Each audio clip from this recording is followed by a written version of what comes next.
আজকে আমরা সাহাবাদের জীবন চরিত সম্পর্কে কিছু জানার চেষ্টা করব এবং সেই জীবনের আলোকে আমাদের জীবনকে আলোকিত করতে চেষ্টা করব ইনশাআল্লাহ। পড়েন, সবার মনোযোগ আছে তো? আজকে আমরা সাইয়েদনা ওমরে ফারুকের বায়োগ্রাফি সম্পর্কে জানব। ওমরে ফারুক রাদিয়াল্লাহু তাআলা আনহু, the super hero of this উম্মাহ। এই উম্মার সুপার হিরো তিনি, ঠিক কি না? ওনার মুখের আগে লাঠি চলতো বেশি। সুবহানাল্লাহ পড়বেন না? মাঝে মাঝে লাঠি চালানোর দরকার আছে না নাই? সাইয়েদনা ওমরে ফারুক আমাদের জন্য অনুপ্রেরণা। He is the real super hero of Muslim উম্মাহ। তিনি এই উম্মার রিয়েল সুপার হিরো। এজন্য ওনার জীবনী থেকে আমরা কিছু শিক্ষা নেওয়ার চেষ্টা করব ইনশাআল্লাহ। পড়েন, সাইয়েদনা ওমরে ফারুক কিভাবে ইসলাম ধর্ম গ্রহণ করলেন, কিভাবে বিশ্বনবীর প্রাণের কলিজার টুকরা হলেন, এটা দিয়ে আমরা শুরু করি। আল্লাহ তাআলা সাইয়েদনা ওমরে ফারুকের হৃদয়ের মধ্যে 3টা ধাক্কা মেরেছেন, ইমানের ধাক্কা। আওয়াজ করে বলতে হবে কয়টা? জোরে বলেন তো কয়টা? 3টা ইমানি ধাক্কা। এক হচ্ছে বিশ্বনবীর দোয়ার ধাক্কা, এক কি? দোয়ার ধাক্কা। 2 হচ্ছে সূরা হাক্কা দিয়ে দিয়েছেন আল্লাহ এক ধাক্কা, সুবহানাল্লাহ পড়বেন না? 3 হচ্ছে সূরাতু তাহা দিয়ে আল্লাহ দিয়েছেন আরেকটা ধাক্কা। এই 3টা ইমানি ধাক্কা যখন সাইয়েদনা ওমরে ফারুকের হৃদয়ে লাগলো, উনি পড়তে আরম্ভ করেছেন আশহাদু আল্লা ইলাহা ইল্লাল্লাহ ওয়া আশহাদু আন্না মুহাম্মাদান আবদুহু ওয়া রাসূলুহু। চিল্লায়ে পড়েন আল্লাহু আকবার।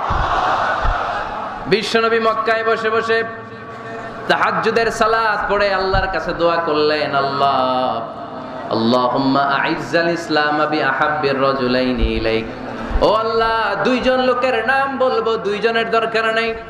এই 2 জনের একজনকে আপনি ইসলামের সুশীতল ছায়া তোলে এনে ইসলামকে বিজয় দান করে দেন। মুহূর্তের মধ্যে দোয়াটা কবুল করে নিয়েছে কে? বিশ্বনবী বললেন, আল্লাহ 2 জনের নাম বলবো আজকের দোয়ায়। আবি জাহাল ইবনে হিশাম, হয়তো হিশামের বেটা আবু জাহেলকে আপনি ইসলামের ভিতরে নিয়ে আসেন, কিংবা ওমর ইবনুল খাত্তাব, খাত্তাবের বেটা ওমরকে আপনি ইসলামের ছায়া তোলে নিয়ে আসেন। ওমরে ফারুকের জন্য দোয়াটা কবুল করে নিয়েছে কে? মক্কার যে অবস্থা, আল্লাহর হাবিব সাল্লাল্লাহু আলাইহি ওয়াসাল্লাম বুঝলেন মক্কার এই 2 জনের একজন যদি আমার সাথে না থাকে তাহলে মক্কায় দাওয়াতি কাজ চালিয়ে যাওয়া যাবে। আল্লাহরে বললেন, আল্লাহ বেশি চাই না, এই 2 জনের একজন, হয় আবু জাহেল নয় ওমর, হয় আবু জাহেল নয় ওমর। বিশ্বনবী যখন দোয়া করলেন, এই দোয়ার একটা ইমানি ধাক্কা, নুরানি ধাক্কা সাইয়েদনা ওমরে ফারুকের হৃদয়কে স্পর্শ করে ফেলল। দোয়া ইজ লাইক এ মিসাইল। এই যে আমরা দোয়া করি, এটা মিসাইলের মতো। যুদ্ধে মিসাইল হামলা করে না? মিসাইল হামলা করার পরে এই মিসাইল লক্ষ্য বস্তুতে যে ভেদ করে, ঠিক কিনা? তেমনি দোয়ার মতো যদি আপনি দোয়া করতে পারেন, আপনি যেই জন্য দোয়া করেছেন ঠিক ওই জায়গায় যে আপনার দোয়া স্পর্শ করে। সুবহানাল্লাহ পড়বেন না? বিশ্বনবীর দোয়ার মাধ্যমে প্রথমে সাইয়েদনা ওমরে ফারুকের হৃদয়ে এক ধাক্কা লাগলো। 2 নম্বরে রব্বুল আলামিন সূরাতুল হাক্কা দিয়ে ওমরে ফারুকের হৃদয়ের মধ্যে দিলেন এক ধাক্কা। পড়েন আল্লাহু আকবার। কোরআনের ভেতরে সূরাতুল হাক্কা নামে একটা সূরা আছে না নাই? আল হাক্কাতু মাল হাক্কা ওয়া মা আদরাকা মাল হাক্কা। পড়েন আল্লাহু আকবার। বিশ্বনবী যখন দোয়া করলেন, ওই দোয়া যখন সাইয়েদনা ওমরে ফারুকের হৃদয়ে স্পর্শ করলো, সাইয়েদনা ওমরে ফারুক সব সময় বিশ্বনবীরে ফলো করতে আরম্ভ করলেন। বিশ্বনবী ডানে গেলে লুকিয়ে লুকিয়ে ওমর ফারুক ডানে যায়, বিশ্বনবী বায়ে গেলে লুকিয়ে লুকিয়ে ওমরে ফারুক বায়ে যায়। বিশ্বনবী একবার মসজিদুল হারামে যে নামাজ পড়তে শুরু করলেন, ওমরে ফারুক তখন বিশ্বনবীর পিছু পিছু ছদ্মবেশে পেছন থেকে যে বিশ্বনবী কিভাবে নামাজ পড়ে দেখতে শুরু করলেন।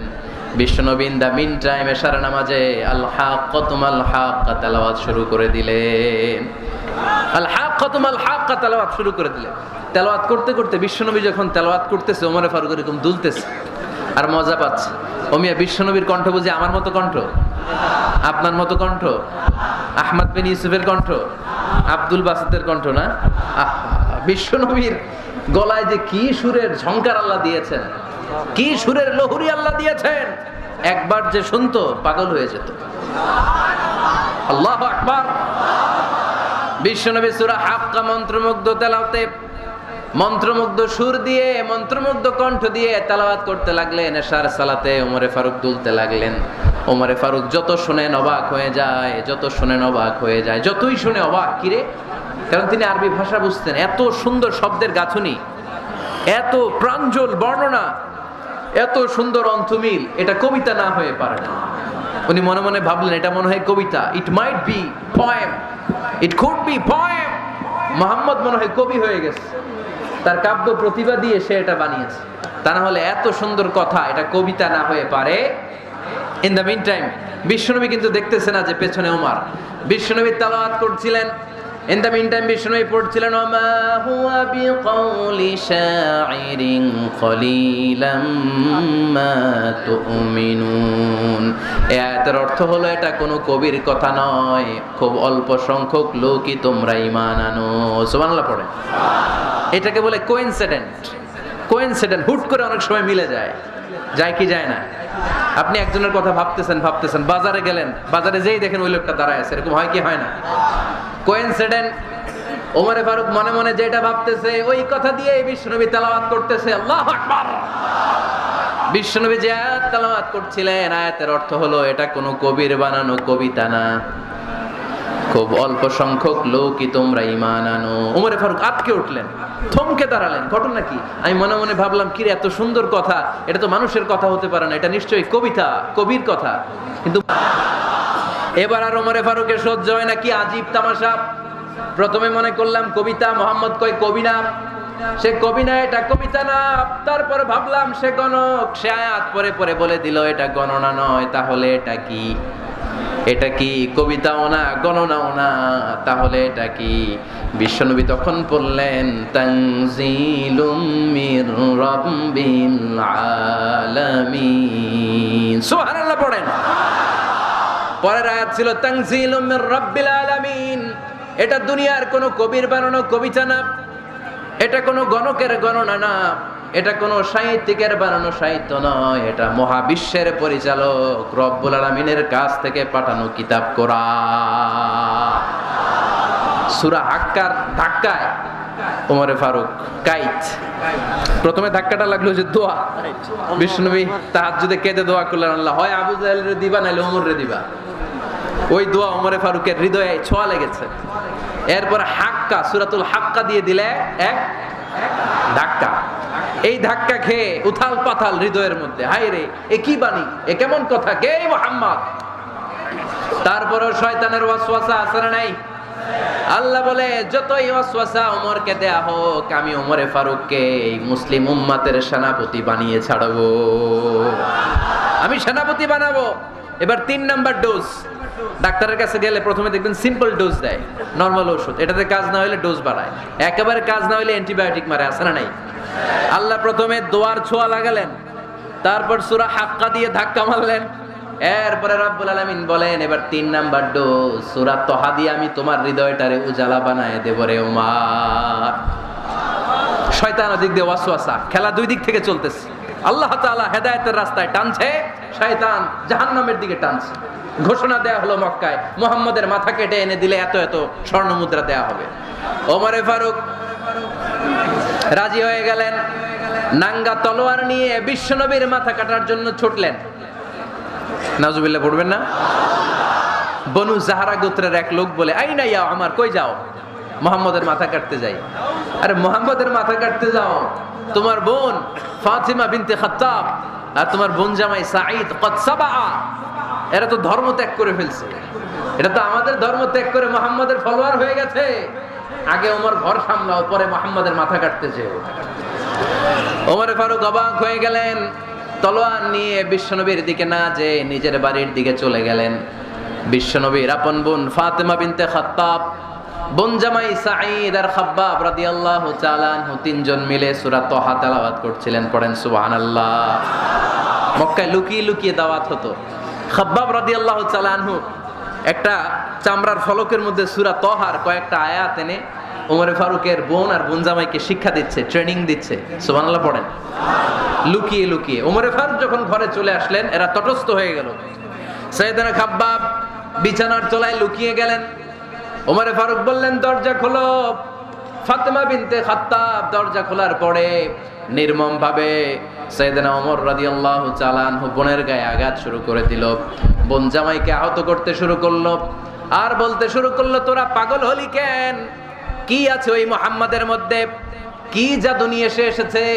সে যাই বলে লোকজন পাগল হয়ে যায়, সবাই তার উপর কালিমা পড়ে ঈমান এনে ফেলে। কি এমন জিনিস তোদের কাছে আছে যেটা দেখে মুহাম্মদকে তোরা ভালোবাসলি? কি আছে? কি পড়তেছিলি আমারে দেখা। ফাতেমা বলে, ইন্নাকা রিজসুন লা ইয়ামাসসুহু ইল্লাল মুতাহহারুন। ও আমার ভাই ওমর, তুমি নাপাক। তুমি কি? লা ইয়ামাসসুহু ইল্লাল মুতাহহারুন, পবিত্রতা অর্জন না করে এই কোরআন ধরা যায় না।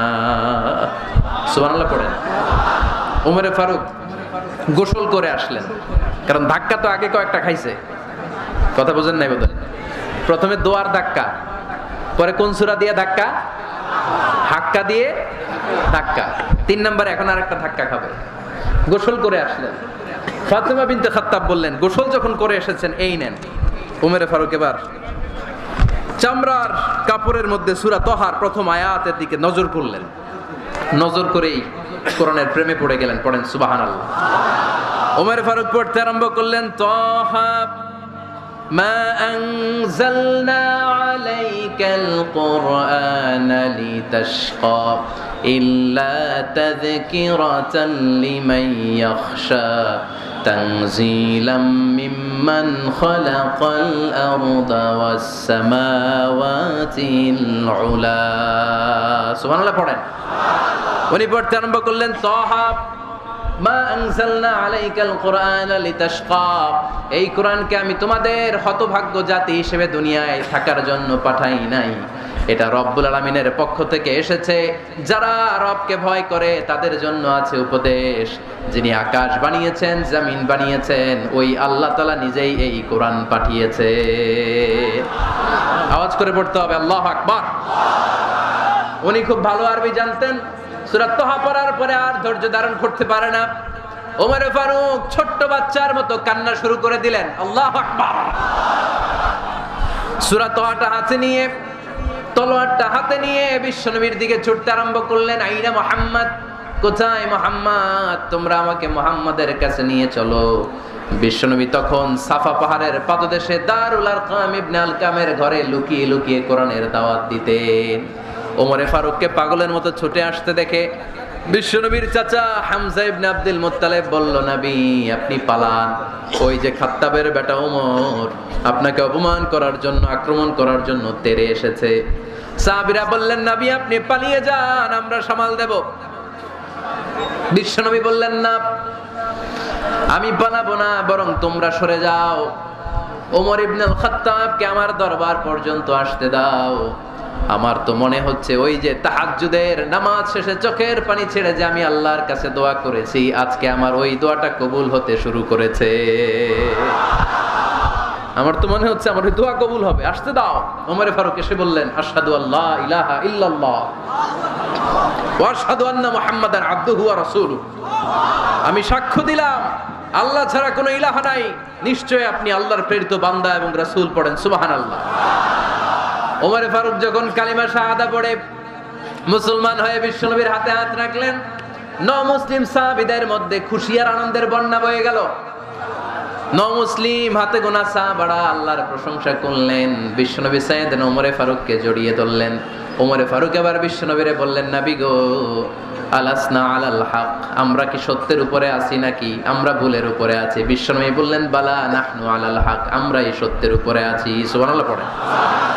আলাসনা আলাল হক, নবী আমরা কি সত্যের উপরে নাই? হ্যাঁ অবশ্যই ওমর, তুমি সত্যের উপরে আছো।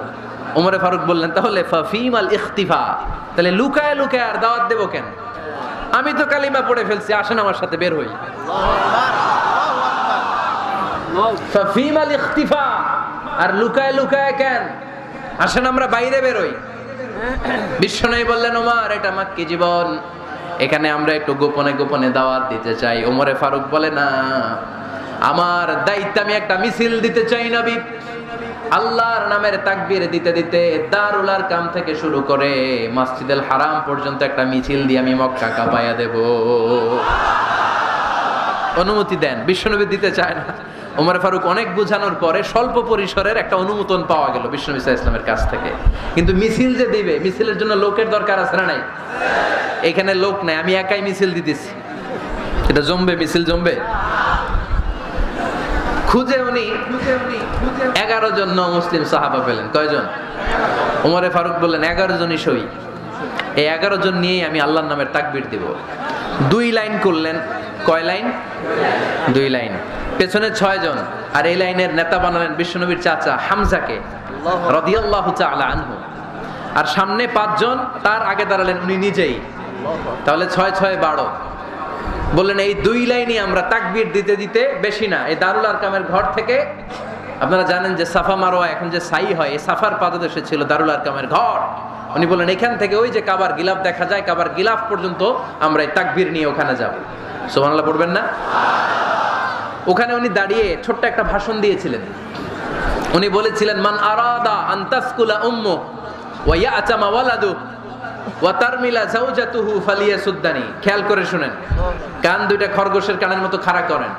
উনি এক বাক্যের একটা ভাষণ দিলেন। ভাষণ দিতে জানলে বড় ভাষণ দেয়া লাগে না। এক বাক্যের ভাষণ দিয়ে গোটা বিশ্বকে ঝাঁকুনি মারা যায়। চিল্লায় বলো ঠিক কিনা?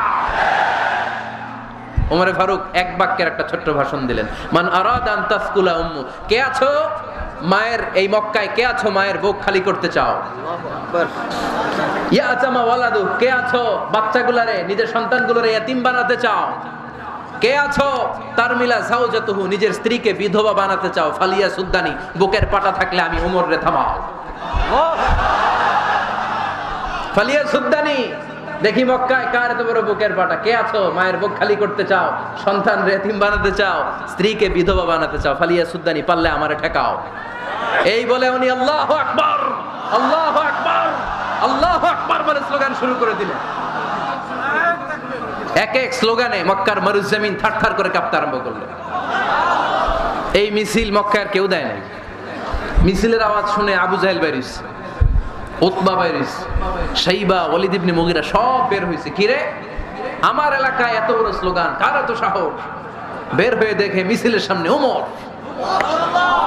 ওমর রে দেখে দিছে এক দৌড়। কারণ ওমরে ফারুককে থামানোর মতো বাপের বেটা মক্কায় দ্বিতীয়টা কেউ ছিল না। আওয়াজ করে বলেন ঠিক কিনা? ওমরে ফারুক আল্লাহু আকবার, আল্লাহু আকবার বলে স্লোগান দিতে দিতে মসজিদুল হারামের ভেতরে ঢুকে গেল। কাবার গিলাফ ধরার পরে সেদিন মিছিল থেমেছে। ওই আল্লাহর নামের স্লোগান সেদিন কেউ থামাতে পারে নাই, কিয়ামত পর্যন্ত কেউ থামাতে পারবে না। চিল্লায় বলো ঠিক কিনা?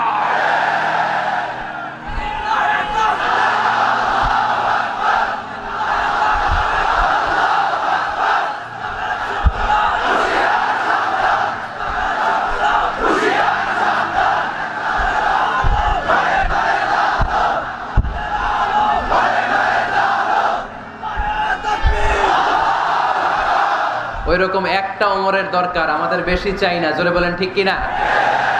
দাও খোদা দাও আমায় আবার ওমর দারাজ দিল, দাও খোদা দাও আমায় আবার ওমর দারাজ দিল, দাও আলীর মতো বীর সেনানি, আলীর মতো বীর সেনানি জাগাতে নিখিল,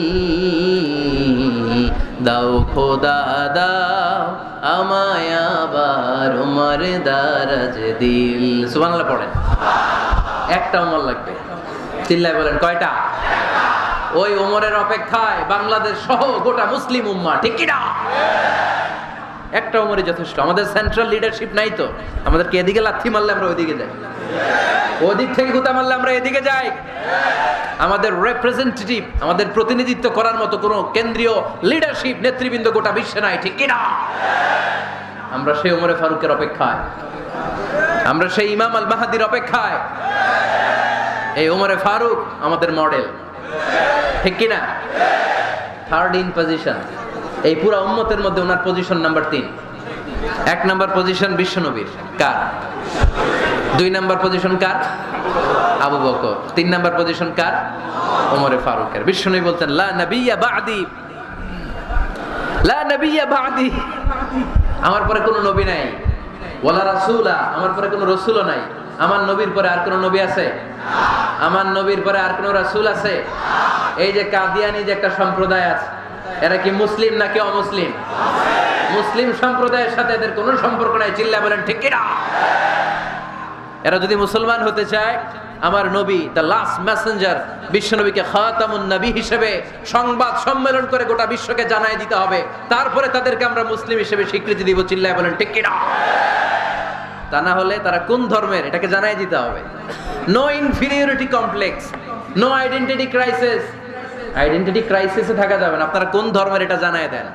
আপনারা বিশ্ব নবীরও শেষ নবী মানবেন না, আবার মুসলিম বলেও নিজেদেরকে ট্যাগ লাগাতে চাইবেন। সাধারণ মুসলমানরা এটা এই ধোঁকাবাজি মানে না। চিল্লায় বলেন ঠিক কিনা? আমার নবীর পরে কোনো নবী নাই, আমার রাসূলের পরে কোনো রাসূল নাই, ঠিক কিনা? আল্লাহর হাবিব বলতেন লাউ কানা বা'দি নাবিয়্যুন লাকানা উমর, তবে আমার পরে যদি নবী হওয়ার যোগ্যতা কারো থাকে, আমার ওমরের ওই যোগ্যতা আছে। সুবহানাল্লাহ পড়েন। প্রভু তুমি বলেছ রাসূল দেবে না, বলনি দেবে না ওমর, বলনি দেবে না হামজা তারি, খালিদ বিজয় সমর। প্রভু তুমি বলেছ রাসূল দেবে না, বলনি দেবে না ওমর, বলনি দেবে না হামজা তারি, খালিদ বিজয় সমর। প্রভু তুমি বলেছ রাসূল দেবে না। সুবহানাল্লাহ পড়েন। এজন্য আমরা একটা ওমর চাই। কয়টা? বেশি লাগবে? নেতার মতো নেতা কয়টা লাগে? জোরে বলেন কয়টা? Enough, that's enough. Omar Farooq, our super hero. ওনার সাথে বিশ্বনবী সাল্লাল্লাহু আলাইহি ওয়াসাল্লামের মুসাহারার সম্পর্ক ছিল। ওমর ফারুক যে বিশ্বনবীর শ্বশুর, এটা অনেকে জানেই না। ওমর ফারুক রাদিয়াল্লাহু তাআলা আনহু বিশ্বনবীর শ্বশুর ছিলেন। এটা আজকে নতুন শুনছেন। কে কে হাত তোলেন? দেখছেন হুজুর? সঠিক বলছি না আমি? অনেকে আমরা জানি না। মাশাআল্লাহ, জানতে লজ্জা নাই, শিখতে লজ্জা নাই। লজ্জা হচ্ছে অজ্ঞতায় আর মূর্খতায়, ঠিক কি না? আমরা শিখতে রাজি আছি। যে কথা বলে আমরা তার ছাত্র। আমার আগে হুজুর কথা বলতেছিলেন, আমরা ছিলাম ছাত্র। এখন আমি কথা বলতেছি, এখন আমরা সবাই হয়ে গেছে ছাত্র, ঠিক কি না? যিনি বলেন তিনি শিক্ষক, বাকিরা আমরা ছাত্র, ঠিক কি না? চার খলিফার দুই খলিফা, ইসলামের চার খলিফার দুই খলিফা বিশ্বনবীর মেয়ের জামাই, আর বাকি দুই খলিফা বিশ্বনবীর শ্বশুর। সুবহানাল্লাহ পড়েন। সাইয়েদনা আলী রাদিয়াল্লাহু তাআলা আনহু, সাইয়েদনা উসমান যুন-নূরাইন বিশ্বনবীর মেয়ের জামাই। উসমান রাদিয়াল্লাহু তাআলা আনহুর কাছে বিশ্বনবী দুই মেয়েকে বিয়ে দিয়েছিলেন। একজন মারা যাওয়ার পরে আরেকজন। বিশ্বনবী বলেছেন এরপরে আরেকটা থাকলে ওইটারও বিয়ে দিতাম। সুবহানাল্লাহ পড়বেন না? দুইজন ছিল মেয়ের জামাই আর দুইজন ছিল শ্বশুর। সাইয়েদনা আবু বকর শ্বশুর, বিশ্বনবীর স্ত্রী আম্মাজান আয়েশা রাদিয়াল্লাহু তাআলা আনহার বাবা। বিশ্বনবীর স্ত্রী আম্মাজান হাফসা রাদিয়াল্লাহু তাআলা আনহার বাবা ছিল সাইয়েদনা ওমর ফারুক। চিল্লায় পড়েন আল্লাহু আকবার। জান্নাতের পজিশন না? সাইয়্যিদু কুহুলিল জান্নাহ। জান্নাতে যত নারীরা যাবে, নারীদের সর্দারিনী হবে সাইয়্যিদাতুনা ফাতেমা রাদিয়াল্লাহু তাআলা আনহা। এই ফরিদপুরের যত ইয়াং স্টারেরা তোমরা যারা জান্নাতে যাবে, তোমাদের লিডার হবে সাইয়েদনা হাসান আর হুসাইন রাদিয়াল্লাহু তাআলা আনহুমা। আর বয়স্ক মুরব্বীরা যারা জান্নাতে ঢুকবেন, আপনাদের লিডার হবে সাইয়েদনা আবু বকর আর সাইয়েদনা ওমর ফারুক রাদিয়াল্লাহু তাআলা আনহু। সুবহানাল্লাহ পড়তে পারলেন না? ওমর ফারুক এটা সাধারণ কোনো ক্যারেক্টারিস্টিক্স নয়। ওনাকে আল্লাহ তাআলা নলেজও দিয়েছেন, আবার দিনদারিও দিয়েছেন। আমার দিনী ভাইয়েরা খেয়াল রাখবেন, কোনো আলেমের মধ্যে বা কোনো নেতার মধ্যে যদি এই দুইটার সমন্বয় আপনি পান, যে তার জ্ঞানও আছে আবার দিনদারিও আছে, he belongs the knowledge and he belongs the তাকওয়া, সে গোটা বিশ্বকে জয় করে ফেলবে, ঠিক কি না? যার মধ্যে জ্ঞান আছে, যার মধ্যে তাকওয়া আছে, তারে কেউ থামায় রাখতে পারে? ওমর ফারুককে এই দুই নেয়ামত দিয়ে ধন্য করেছে কে? সহিহ বুখারীর বর্ণনা। বিশ্বনবী সাহাবীদের সামনে একটা স্বপ্নের কথা বলছেন। বিশ্বনবী বললেন, আমি স্বপ্নে দেখলাম আমার আঙ্গুলের ফাঁকা থেকে দুধ বের হচ্ছে, আমি তৃপ্তি সহকারে দুধ খেলাম।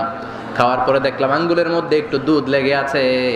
আমার আঙ্গুলে অতিরিক্ত লেগে থাকা দুধটা আমি ওমরে ফারুকের মুখের মধ্যে লাগিয়ে দিলাম। সাহাবারা বললেন, ইয়া রাসূলুল্লাহ, ইয়া হাবিবাল্লাহ মাযা আওয়ালতা বিহি, এই স্বপ্নের আপনি কি ব্যাখ্যা করলেন, আমরা তো বুঝলাম না। বিশ্বনবী বললেন আওয়ালতু বিহি আল ইলম, আমি এই দুধ দিয়ে জ্ঞানের ব্যাখ্যা করেছি, কারণ ওমরকে আল্লাহ যেই জ্ঞান দিয়েছে গোটা বিশ্বের কাউকে এত জ্ঞান দেয় না। এজন্য স্বপ্নে যদি কেউ দেখেন যে আপনি দুধ খাচ্ছেন, তার মানে আল্লাহ তাআলা আপনার জ্ঞান বাড়ায় দিবে। ওমর ফারুককে দুধ খেয়ে অতিরিক্ত দুধের অংশটা বিশ্বনবী আবু বকর রাদিয়াল্লাহু তাআলা আনহুর মুখে দেন নাই, সাইয়েদনা উসমানের মুখে দেন নাই, আলী রাদিয়াল্লাহু তাআলা আনহুর মুখে দেন নাই। স্বপ্নে ওই অতিরিক্ত লেগে থাকা দুধটা বিশ্বনবী ওমর ফারুকের ঠোঁটের মধ্যে লাগিয়ে দিয়েছেন। এই হাদিস থেকে প্রমাণ হয় আল্লাহ তাআলা জ্ঞানের নেয়ামতে সাইয়েদনা ওমর ফারুককে ধন্য করেছেন। আবার বুখারীর বর্ণনা, বিশ্বনবী সাল্লাল্লাহু আলাইহি ওয়াসাল্লাম আরেকটা স্বপ্নের বর্ণনা দিচ্ছেন। তিনি বললেন, তোমাদের সবাইকে স্বপ্নে আমার সামনে দাঁড় করানো হলো, আমি দেখলাম তোমাদের কারো জুব্বা নাভি পর্যন্ত, কারো জুব্বা হাঁটু পর্যন্ত, কারো জুব্বা টাকনু পর্যন্ত। ওমরে ফারুককে যখন স্বপ্নে আমার সামনে দাঁড় করিয়ে দেয়া হলো, আমি দেখলাম ওমরের জুব্বা এত লম্বা, ওমর টেনে হিচড়ে তার জুব্বা নিয়ে সামনে হেঁটে যাচ্ছে। সাহাবারা বললেন, ফামাযা আওয়ালতা বিহি ইয়া রাসূলুল্লাহ, ও আল্লাহর রাসূল, এই স্বপ্ন দিয়ে আপনি কি বোঝাতে চাইলেন, আমরা কিছু বুঝলাম না। বিশ্বনবী বললেন, আউয়ালতু বিহি আদ-দীন, আমি এই হাদিসের দ্বারা দ্বীনের ব্যাখ্যা করলাম, যার জামা যত লম্বা তার দ্বীনদারি তত বেশি। সুবহানাল্লাহ, আসতে পড়েন। স্বপ্নে দেখলেন কোন সাহাবীর জুব্বা নাভি, কোন সাহাবীর হাঁটু, কারোটা টাকনু, কিন্তু ওমরে ফারুকের জুব্বা এত লম্বা, ইয়াজুরু সাওবাহু, তিনি তার জুব্বা টেনে হিচড়ে যাচ্ছেন। বিশ্বনবী বললেন, এটা দ্বারা আমি দ্বীন, আমি তাকওয়া, দ্বীনদারি, তাকওয়া, এটার ব্যাখ্যা করেছি। তার মানে ওমরে ফারুকের তাকওয়ার সামনে সব তাকওয়া পানি হয়ে যাবে। কোন সুবহানাল্লাহ। আল্লাহ তাআলা সাইয়েদনা ওমরে ফারুককে দ্বীনের জ্ঞান দিয়েছেন, তাকওয়া দিয়েছেন।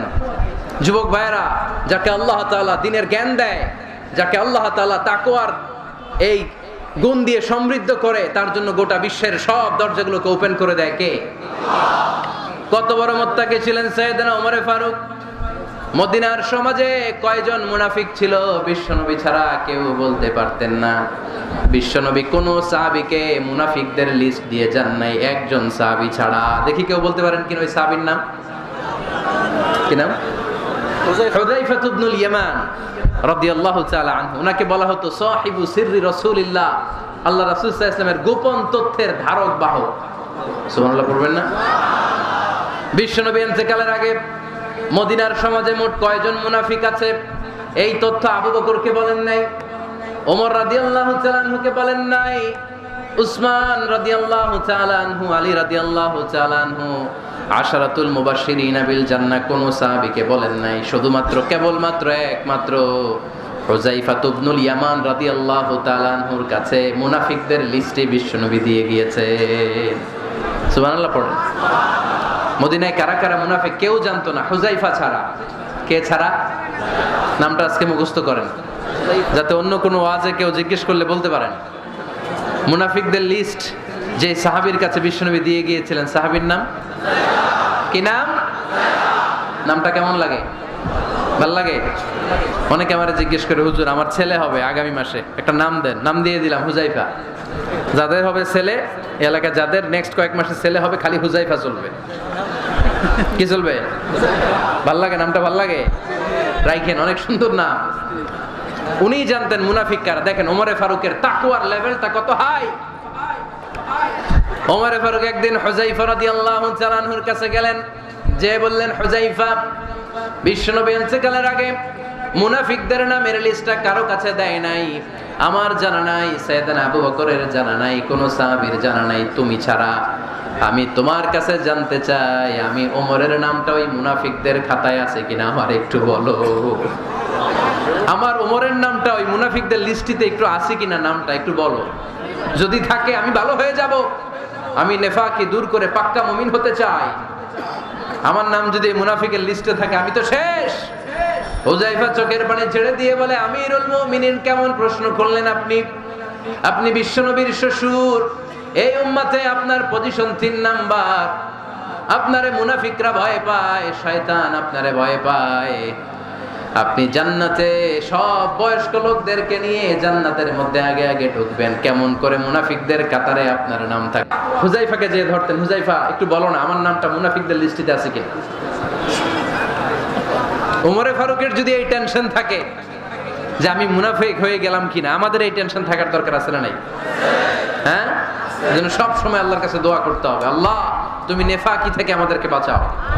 আরো জোরে পড়েন আমিন। আপনারা ওঠা বসা শুরু করলেন কেন? অনেক রাত হয়ে গেছে তাই? হ্যাঁ, শেষ করে দেই তাহলে না? যে অনেকের কষ্ট হচ্ছে মনে হচ্ছে।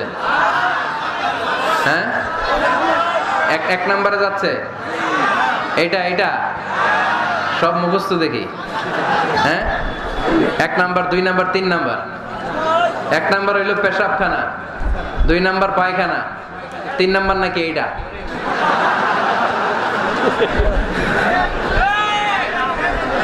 আছে না নাই? না। সিগারেট কোন মুসলমান খেতে পারে? সিগারেট হয় টোবাকো প্ল্যান্টস থেকে, তামাক পাতা। ফরিদপুরে চাষ হয় নাকি? হয়। কোন থানায় হয় বেশি? হ্যাঁ, তামাক ক্ষেত যারা দেখছেন কোনো বেড়া লাগানো লাগে? কারণ ছাগলও মুখ দেয় না। যেটা ছাগলে খায় না এটা কোনো মুমিন বান্দা খাইতে পারে? তো খান কেন এগুলো, পচা জিনিস? হ্যাঁ, এই পৃথিবীতে বিড়ি আর সিগারেটই একমাত্র খানা যেটা টয়লেটে ঢুকে খাওয়া যায়, তাই না? পৃথিবীতে সিগারেট আর বিড়ি একমাত্র খাবার। রাগ করবেন না যারা খান, রাগ করেন না আবার। একটু কমন সেন্সটা কাজে লাগানোর জন্য, চিন্তার জন্য বলতেছি। এটাই পৃথিবীর একমাত্র খাবার যেই খাবারের গায়ে এই খাবারের বদনাম লেখা থাকে, স্মোকিং কজেস ক্যান্সার। ধূমপান কর্কট রোগের কারণ, ধূমপান স্বাস্থ্যের পক্ষে ক্ষতিকারক লেখা থাকে না? আচ্ছা ধরেন ফরিদপুরে একটা কোম্পানি নতুন চানাচুর বের করছে, ওই চানাচুরের গায়ে লেখা এই চানাচুর খাওয়ার 1 ঘন্টার মধ্যে বমি শুরু হবে আর ডায়রিয়া হবে। খাবেন? কি কইবেন? তুই খা। দোকানদারে কি কইবেন? তুই খা, তোর বমি হোক, তোর 14 গোষ্ঠীর ডায়রিয়া হোক, আমি টাকা দিয়ে এগুলো কিনবো না, ঠিক কি না? কারণ এই প্রোডাক্টের গায়ে এই প্রোডাক্টের বদনাম লেখা, এটা আমরা কিনবো কেন? কিন্তু সিগারেটের উপরে সিগারেটের বদনাম লেখা থাকার পরেও আমরা খাই, টয়লেটে বসে খাই। এটার মধ্যে একটা পয়জন আছে, এটাকে বলে স্লো পয়জন, নিকোটিন। এটা আপনার লাং ফুসফুসকে শেষ করে দিবে, স্লো পয়জন। সিগারেট খাওয়া অনেকটা আত্মহত্যা শামিল। বিষ খেলে সাথে সাথে মরে, সিগারেট খেলে ধুকে ধুকে মরে। আর সিগারেট থেকে হিরোইন, গাঁজা, ফেন্সিডিল, ইয়াবা, ম্যারিজুয়ানার পথে মানুষ পথ বাড়ায়, পা বাড়ায়, তাই না? এগুলো খাবেন না। ওয়ালা তুলকু আইদিকুম ইলা তাহলুকা। নিজে নিজেকে স্বেচ্ছায় ধ্বংসের দিকে ঠেলে দিও না। জীবনটা অনেক সুন্দর, জীবনটা অনেক রঙিন, আল্লাহর দেয় জীবনটাকে উপভোগ করার দরকার আছে না নাই? এই জন্য সিগারেটকে এই ফরিদপুরের প্রোগ্রাম থেকে আমরা আজকে নো বলে দিলাম। কি বলে দিব? আওয়াজ করে সবাইকে আমরা সবাই একসাথে বলবো, সিগারেটকে কি বললাম? মনে থাকবে না? মাহফিলের প্যান্ডেল থেকে বাইর হয়ে আবার ইয়েস, হ্যাঁ না, ইয়েস করা যাবে না। সিগারেটকে কি বললাম? নো। ওমর ফারুক রাদিয়াল্লাহু তাআলা আনহু আমাদের সুপার হিরো, আমাদের সবাই বলেন আমাদের। উনি কত বড় সুপার হিরো শুনেন। উনি জুমার খুতবা দিচ্ছেন। কি দিচ্ছেন? মসজিদে নববীতে। খুতবার মাঝখানে হঠাৎ বললেন, ইয়া সারিয়াতাল জাবাল, ইয়া সারিয়াত ইবনে জানিমিল জাবাল। এই কথা বলেই আবার খুতবা দিতে শুরু করলেন। ওনার এই ইয়া সারিয়াত ইবনে জানিমিল জাবালের সাথে আগের কথারও কোনো মিল নাই, পরের কথারও কোনো মিল নাই। জুমার নামাজের পর মুসল্লি সাহাবারা ধরলেন, বললেন, ইয়া আমিরাল মুমিনিন। খুতবার মাঝখানে হঠাৎ করে ইয়া সারিয়াত ইবনে জানিমিল জাবাল বলে আপনি চিৎকার করলেন কেন? আপনার এই বাক্যের সাথে আপনার খুতবার আগের বাক্যের কোনো মিল নাই, আপনার খুতবার পরের বাক্যেরও কোনো মিল নাই। এই কথা আপনি কারে বললেন? কারে উদ্দেশ্য করে বললেন? এই কথার তাৎপর্য কি আমাদেরকে বুঝিয়ে বলেন। ওমরে ফারুক বললেন, আমি যখন খুতবা দিচ্ছি আমি দেখতে পেলাম ওই যে কয়েক মাস আগে আমি আমার মুসলিম সেনাবাহিনী পারস্যে আক্রমণের জন্য পাঠিয়েছি, বর্তমান ইরানের ওই বিশাল এলাকাতে পারস্যে আমি আমার ব্যাটালিয়ন পাঠিয়েছি। আমি হঠাৎ করে দেখতে পেলাম আমার মুসলিম বাহিনীর সেনাপতি যুদ্ধের এক পর্যায়ে তার ডানে আছে উপত্যকা, বায়ে আছে পাহাড়, সে পাহাড়ি রাস্তা ছেড়ে দিয়ে উপত্যকার দিকে যেতে শুরু করেছে। আমি দেখতে পেলাম আমার মুসলিম বাহিনী যদি উপত্যকার দিকে ছুটে বেড়ায়, কাফির মুশরিকরা আমার মুসলিম বাহিনীকে কচুকাটা করে ফেলবে। তাই আমি এখান থেকে তাদেরকে কমান্ড দিয়ে বলেছি, ইয়া সারিয়াতাল জাবাল, উপত্যকার দিকে নয় পাহাড়ের দিকে যাও, তাহলেই তোমাদের বিজয় নিশ্চিত হয়ে যাবে। উপত্যকার দিকে যেও না, ইলাল জাবাল, ইলা সারিয়াতিল জাবাল, পাহাড়ের দিকে ছোট। সাহাবারা অবাক, ঘটনা কি? উনি বসে আছেন মদিনায় মসজিদে নববীর মিম্বারে দাঁড়িয়ে, উনি যদি ইয়া সারিয়াতাল জাবাল বলে, এটা কি ইরানে যাবে নাকি? ও মিয়া, তখনকার সময়ে বর্তমানের মতো মোবাইল ছিল নাকি, ইন্টারনেট ছিল নাকি, কিছু ছিল? খালি মুখে আমি যদি বলি ইয়া সারিয়াতাল জাবাল, এটা ইরানে যাবে, ইন্ডিয়ায় যাবে, ঢাকায় তো যাবে না, ফরিদপুর শহরেই তো বসবে না, ঠিক কিনা? কিন্তু এটা আমিরুল মুমিনিন বিশ্বাসী সাহাবারা বিশ্বাস করে নিল। কিছু মুনাফিক ছিল, এরা কয় না ঝামেলাস, এটা তো সম্ভব না। এক কাজ করি, এই সেনাপতি যখন বিজয়ী বেশে মদিনায় ফিরে আসবে আর আমরা ধরব। এরা দিন গুনতে লাগলো, এই সেনাপতি মুসলিম বাহিনী নিয়ে পারস্য জয় করে কবে ফিরে আসবে।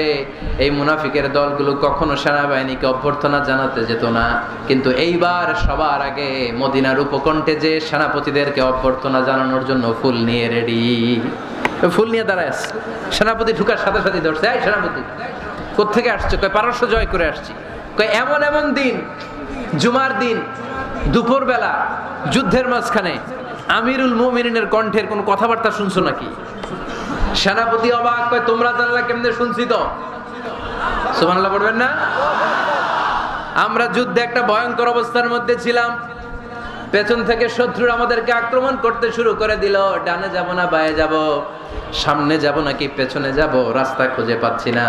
ডান দিকে ছিল আমাদের উপত্যকার রাস্তা, বাঁ দিকে ছিল পাহাড়ি পথ। আমরা সোজা পথ হবে মনে করে উপত্যকার দিকে ছুটতে আরম্ভ করলাম। হঠাৎ করে আমিরুল মুমিনিনের কণ্ঠ বজ্র কণ্ঠে আমার কানের মধ্যে ভেসে আসলো। আমার মনে হলো আমিরুল মুমিনিন কেমন যেন আমাকে কমান্ড দিচ্ছেন আর বলছেন, ইয়া সারিয়াতাল জাবাল, ডান দিকে উপত্যকার পথে নয়, তাড়াতাড়ি পাহাড়ের দিকে সৈন্যবাহিনী নিয়ে উঠে যা। পাহাড়ের দিকে, ডানে না। This is wrong track and this is the right track. ওই দিন যদি ওমরে ফারুকের ওই গাইডলাইন, আমিরুল মুমিনিনের কমান্ড যদি আমি না শুনতাম, আজকে বিজয়ের বেশে ফিরতেও পারতাম না, আমাদের চেহারাও তোমরা দেখতে পেতে না। ওমরে ফারুকের ওই কমান্ড, ওই গাইডলাইন অদৃশ্য থেকে শোনার কারণে ওই পারস্যের মধ্যে আমাদেরকে সেই যুদ্ধে বিজয় দান করেছে কে? দিস ইজ ওমরে ফারুক, দিস ইজ ওমরে ফারুক। বিশ্বনবী বলছেন, ওমর মা লাকিয়াকা শাইতানু সালিকান ফাজ্জান ইল্লা সালাকা ফাজ্জান গায়রা ফাজ্জিক। ওমর, শয়তান ইবলিস যদি তোমার কোনো রাস্তা দিয়ে হাঁটতে দেখে, শয়তান ওই রাস্তা রেখে দিয়ে অন্য রাস্তা দিয়ে হাঁটে। সুবহানাল্লাহ বাড়িতে যায় বলেন। কে বলতেছে?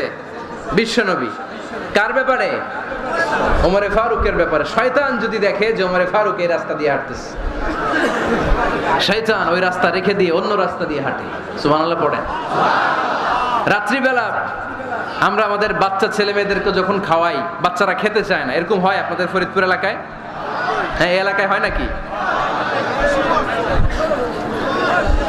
খেতে চায় না বাচ্চারা, এই চকলেট দেখায়া, এই মিনা কার্টুন দেখায়া, এইটা সেইটা এগুলো সেগুলো বলে, গল্প টল্প বলে ভুলায়া খাওয়ানো লাগে, তাই না?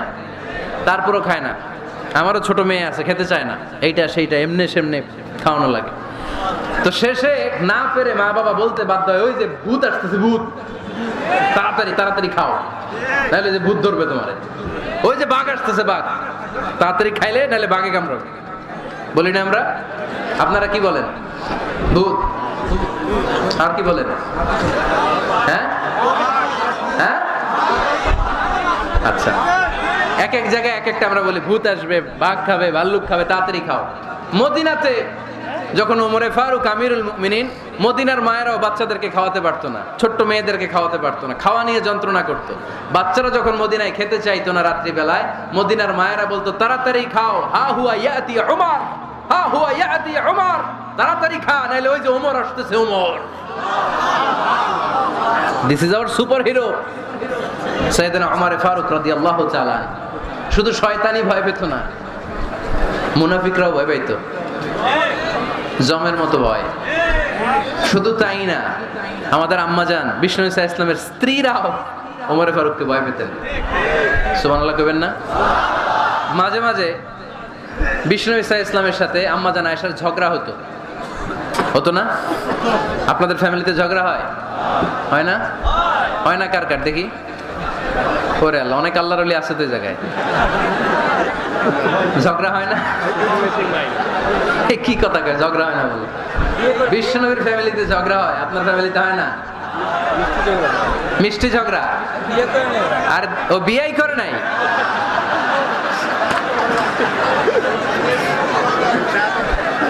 ঝগড়া তো হবেই, দাম্পত্য জীবনের মজাটাই তো এখানে।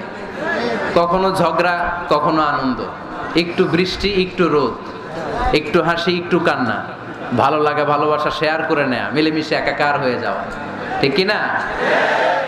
তো আল্লাহর হাবিব সাল্লাল্লাহু আলাইহি ওয়াসাল্লামের সাথে আম্মাজান আয়েশার ঝগড়া হতো। তো একদিন ঝগড়া হয়ে দুইজন রেগে আছে। খবরদার দুইজন রেগে থাকবেন না, আবার একজন রাগলে আরেকজন থেমে যাবেন, কারণ এই ছোট্ট ঝগড়া থেকে এটা অনেক সময় বিচ্ছেদের দিকে গড়ায়। আমার প্রিয় ফরিদপুরবাসী, ভাবি রেগে গেলে আপনি রাগেন না, ওই দিন আপনি একটু ঠান্ডা থাকেন। আবার আপনি রেগে গেলে, আমার মাইকের আওয়াজ যদি ভাবিরা শুনেন, আপনারা রেগে যায় না, একটু ঠান্ডা থাকবেন। দুইজনে রেগে গেলে তো তৃতীয় বিশ্বযুদ্ধ শুরু হবে, তাই না? একজন রেগে গেলে আরেকজন ঠান্ডা, কারণ এই সামান্য ঝগড়া থেকে ইগোর কারণে এটা বিচ্ছেদ আর ডিভোর্স পর্যন্ত গড়ায়। আর শয়তান এখানে উস্কানি দেয়, কারণ ইমানদারদের ফ্যামিলি ভাঙতে পারলে শয়তান সবচেয়ে বড় খুশি হয়, আর ইমানদারদের ফ্যামিলি টিকে থাকলে খুশি হয়ে যায় কে? আম্মাজান আয়েশা রাদিয়াল্লাহু তাআলা আনহার সাথে বিষ্ণু ইসা ইসলামের ঝগড়া হতো মাঝে মাঝে। একবার ঝগড়া হলো, বিষ্ণু ইসা ইসলামও রাগ, আম্মাজান আয়েশাও রাগ। তো বিষ্ণুই বললেন, আয়েশা ঝগড়া করে আর কতক্ষণ থাকবো, আসো মিটমাট করি। আয়েশা রাদিয়াল্লাহু বললেন, ঠিক আছে মিটমাট করবো। তো বিষ্ণু ইসা ইসলাম বললেন, মিটমাটের জন্য কারে ডাকবো? ওমর রে ডাকি। কয় না, ওমর রে না, ওমর গালিজ, ওমর অনেক রাগে, আমার ডর লাগে। কয় তাহলে তোমার আব্বারে ডাকি। কয় ডাকে। কি খুশি, মেয়েদের মধ্যে অভ্যাসটা আছে না নাই? তাহলে তোমার আব্বারে ডাকি। ডাকেন। ডেকে নিয়ে আসা হলো। আবু বকর রাদিয়াল্লাহু তাআলা আনহু দাঁড়ালেন, আম্মাজান আয়েশা দাঁড়ালেন, বিশ্বনবীও দাঁড়ালেন। বিশ্বনবী বললেন, আয়েশা তোমার আব্বা আসছে, এবার ঘটনা খুলে বলার পালা, তুমি বলবা নাকি আমি বলবো? আম্মাজান আয়েশা বললেন, আপনি বলেন, তবে ওয়ালা তাকুল ইল্লা হাক্কান, যেটা ঘটছে ওইটাই বললেন, মিথ্যা কথা কইেন না। আবু বকর রাদিয়াল্লাহু তাআলা রেগে মেগে আগুন। কি এই কথা তুমি কেমন করে বলো? বিশ্বনবী কি মিথ্যা কথা কখনো বলবে? রেগে মেগে দিলেন মেয়ের গালে এক চড়। বানিয়ে বলতেছি না, মুসনাদ আহমদ ইবনে হাম্বলের হাদিস। বাবার হাতের থাপ্পড় খেয়ে আম্মাজান আয়েশা উল্টে বললেন। সাইয়েদনা আবু বকর রাগে গড়গড় করছেন, আবার মারার জন্য তেড়ে গেলেন। এবার বাঁচার জন্য আম্মাজান আয়েশা বিশ্বনবীর পিছনে যে আশ্রয় নিলেন, বিশ্বনবী বাঁচানোর জন্য দুই হাত মেলে দাঁড়িয়ে গেলেন। পড়েন সুবহানাল্লাহ। বিশ্বনবী যখন দুই হাত মেলে দাঁড়িয়ে গেলেন, সাইয়েদনা আবু বকর রাদিয়াল্লাহু আনহু থেমে গেলেন।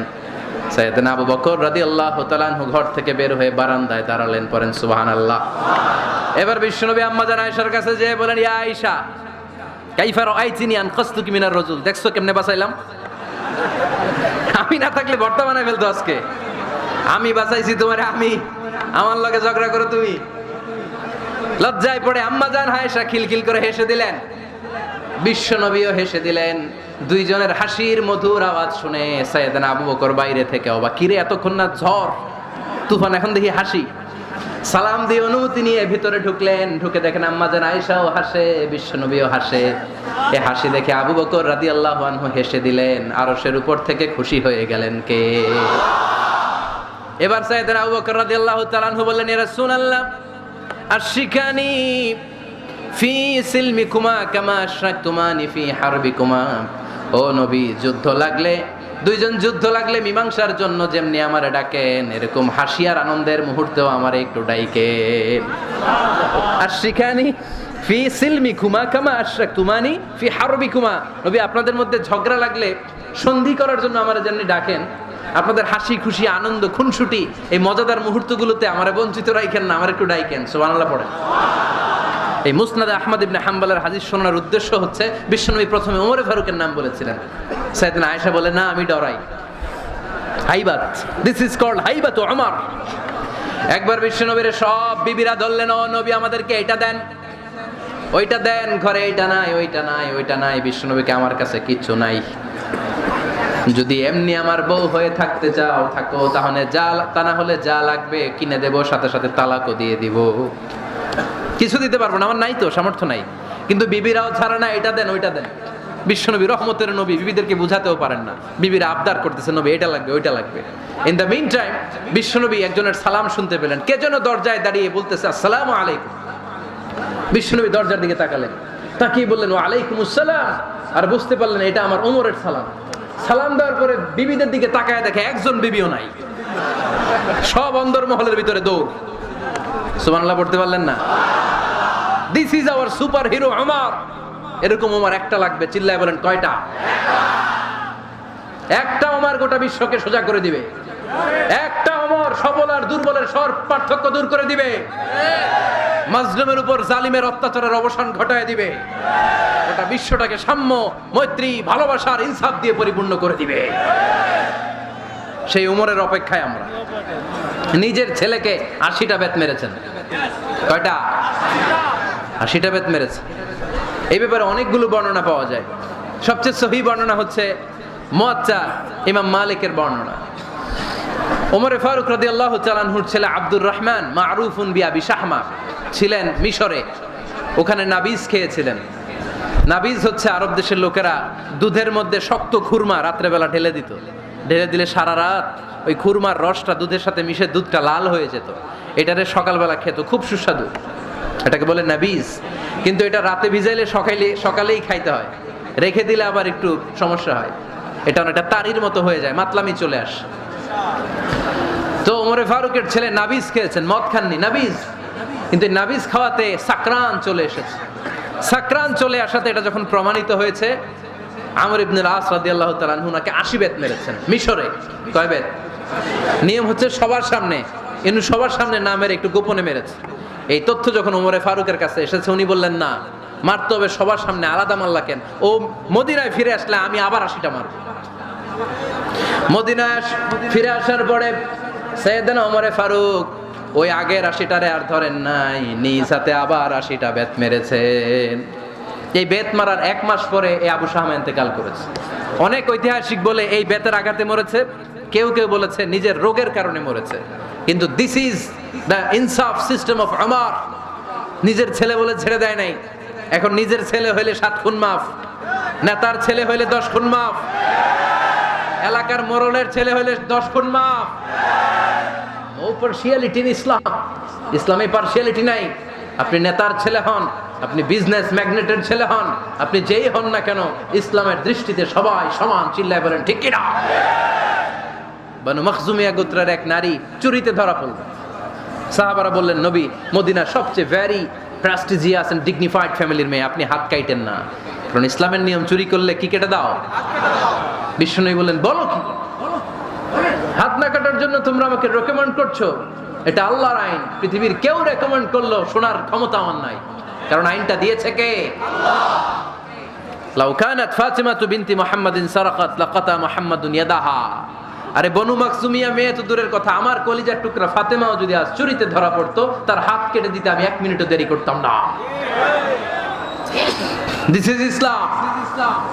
এই হচ্ছে ওমরে ফারুকের মানাকিব। এরকম ওমরে ফারুক কয়টা লাগবে? আওয়াজ করে বলতে হবে, কয়টা লাগবে? একটা লাগবে। এই সাইয়েদনা ওমরে ফারুক মদিনার প্রথম চিফ জাস্টিস ছিলেন। সর্বপ্রথম ওনার পরামর্শে সাইয়েদনা আবু বকর রাদিয়াল্লাহু তাআলা আনহু কোরআনকে সংকলন করেছেন। আমরা এই যে কোরআন পড়ি 30 পারা, এমদাদিয়া লাইব্রেরির 114টা সূরা, কত সুন্দর হ্যাঁ, সন্নিবেশ করা হয়েছে, এখানে সাজানো হয়েছে। আল্লাহর হাবিব সাল্লাল্লাহু আলাইহি ওয়াসাল্লামের সময় কি এরকম কোরআন ছিল নাকি? ছিল না। খেজুর পাতার মধ্যে, গাছের বাকলের মধ্যে, ওটের বড় হাড্ডির মধ্যে আর পাথরের মধ্যে খোদাই করা কোরআন ছিল। সাইয়েদনা আবু বকরের সময় রাদিয়াল্লাহু তাআলা আনহুর সময় যুদ্ধ হলো, 70 জন হাফেজ সাহাবী ইন্তেকাল করলেন। সাইয়েদনা আবু বকর রাদিয়াল্লাহু তাআলা আনহুকে ডেকে ওমরে ফারুক বললেন, ও আবু বকর, এইভাবে হাফেজে কোরআন সাহাবীরা যদি দুনিয়া থেকে বিদায় হয়ে যায়, আল্লাহর কোরআনও তো বিদায় হয়ে যাবে। আমার পরামর্শ হলো আপনি সব বয়োজ্যেষ্ঠ সাহাবীদেরকে একসাথে করে কোরআনের সব কাগজগুলোকে একসাথে করে একটা নির্ধারিত কপির মধ্যে কোরআনকে সংকলন করে ফেলেন। সাইয়েদনা আবু বকর বললেন, যেটা আমার নবী করে না, এটা আমি কেমনে করি?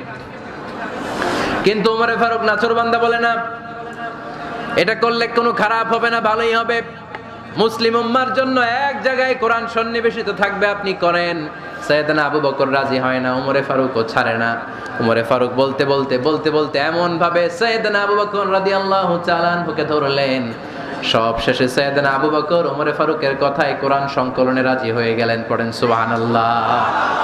উনি বললেন, ওমর যখন আমাকে বারবার বুঝাতে লাগলো, আল্লাহ তাআলা আমার হৃদয়টা ওমরের কথা শোনার জন্য খুলে দিলেন।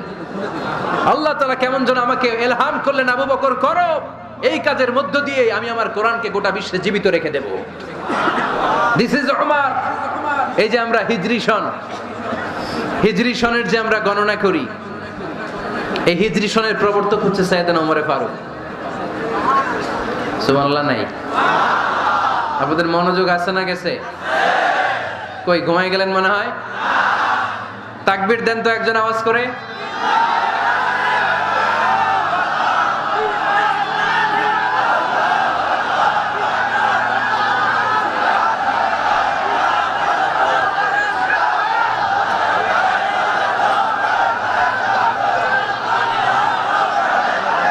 মাশাআল্লাহ, মাশাআল্লাহ। বসেন বসেন, এখনই শেষ করে দেব কিছু সময়ের মধ্যে। আমরা একসাথে বিদায় নেব ইনশাআল্লাহ। ওঠা বসা করবেন না, ওঠা বসা করবেন না, বসেন। সাইয়েদনা ওমরে ফারুক এই হিজরি সনের গণনা শুরু করেছেন। সাহাবারা বলল, আমিরুল মুমিনিন, খ্রিস্টানদের ঈসাই সন আছে, আমাদের মুসলমানদের কোনো সন নাই। আমাদের একটা সন থাকলে আমাদের জিজিয়া নিতে, আমাদের যাকাতের টাকা উত্তোলন করতে অনেক সুবিধা হবে। ওমর ফারুক বললেন, তাহলে কোন সালকে হিজরি, কোন সালকে মুসলিম সাল হিসেবে আমরা ঘোষণা দিতে পারি? একজন বলল, আমার নবী যেই সালে জন্মগ্রহণ করেছেন ওই সালে। ওমর ফারুক বললেন, না, আমার নবীর জন্ম আমাদের জন্য খুশির দিন, কিন্তু এটা আমাদের জন্য প্রেরণা নয়। প্রেরণা নবীর কাজে, ঠিক কিনা? আরো কিছু সাহাবারা বলল, তাহলে যেই সালে আমার নবী ইন্তেকাল করেছে ওইটারে প্রথম সাল ধরেন। ওমর ফারুক বললেন, না, যেদিন তিনি ইন্তেকাল করেছেন এটা আমাদের দুঃখের দিন, এটা আমাদের প্রেরণা নয়। আমাদের প্রেরণা হচ্ছে বিশ্বনবীর ত্যাগ, তিতিক্ষা আর কাজের মধ্য দিয়ে। জোরে কোন ঠিক কিনা? ওমর ফারুক বললেন, যেদিন বিশ্বনবী ইসলাম রক্ষায় নিজের মাতৃভূমি ছেড়ে মক্কা থেকে মদিনায় গিয়েছেন, ওই দিনটাকে হিজরি প্রথম দিন ধরে আমরা হিজরি সাল গণনা করে শুরু করে দেব। ওইটাই হচ্ছে হিজরি সন। সেখান থেকে হিজরি সনের প্রবর্তন করেছেন সাইয়েদনা ওমর ফারুক রাদিয়াল্লাহু তাআলা আনহু।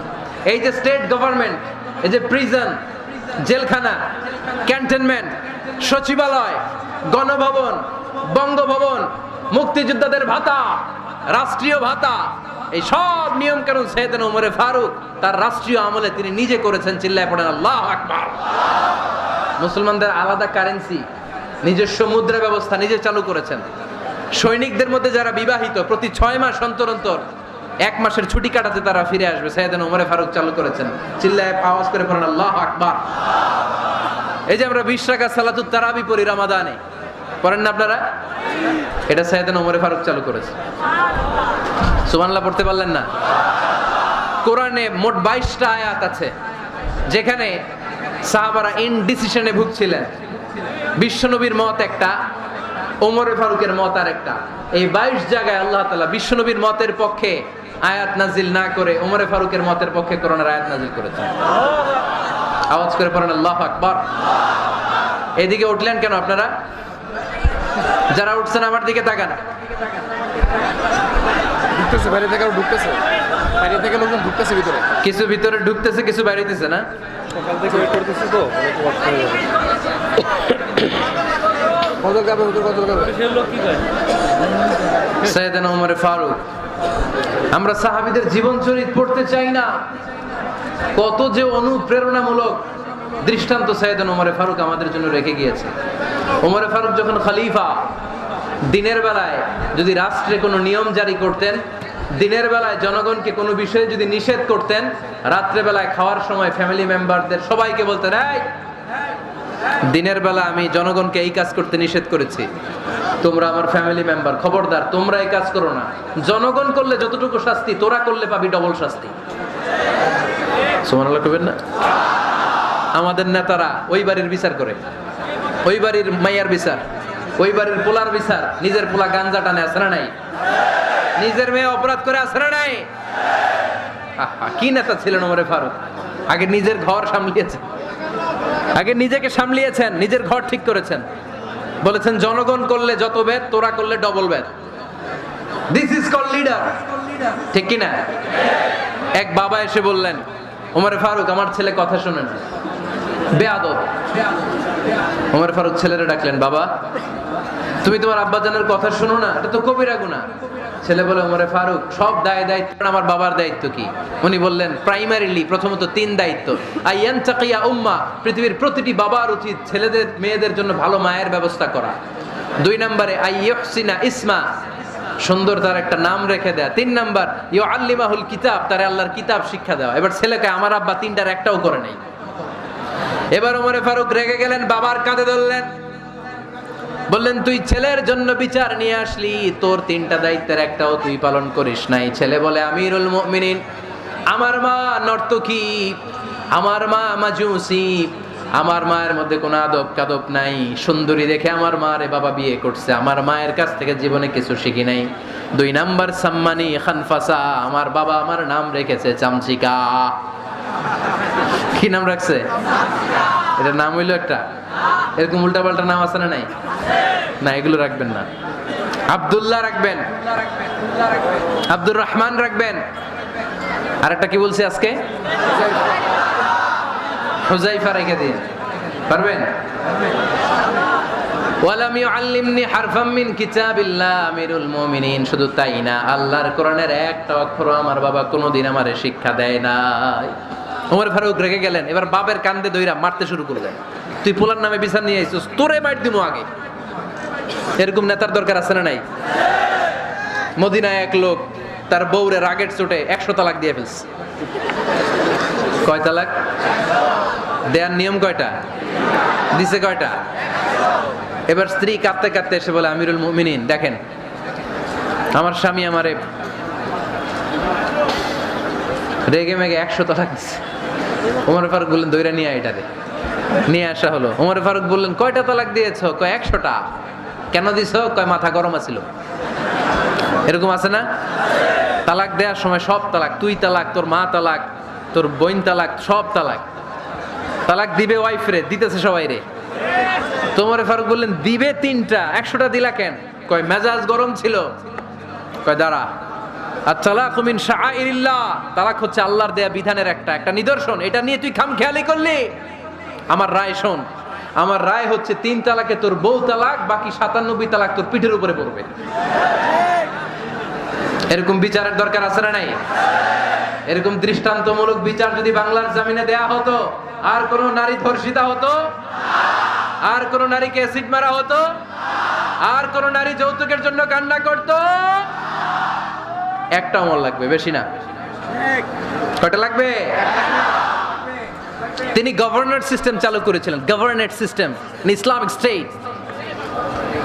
বাহরাইন, ইয়ামান, মিসর, কুফা, বসরা, মক্কা, মদিনা, এই 7 জায়গায় 7 জন গভর্নর পাঠিয়েছেন। তাদের থেকে তথ্য নিতেন। এই গভর্নর সিস্টেম উনি বানিয়েছেন। সাইয়েদনা আমর ইবনে আল-আস রাদিয়াল্লাহু তাআলা আনহুকে পাঠিয়েছেন মিশরে। মিশরে একটা দৌড় প্রতিযোগিতা হতো।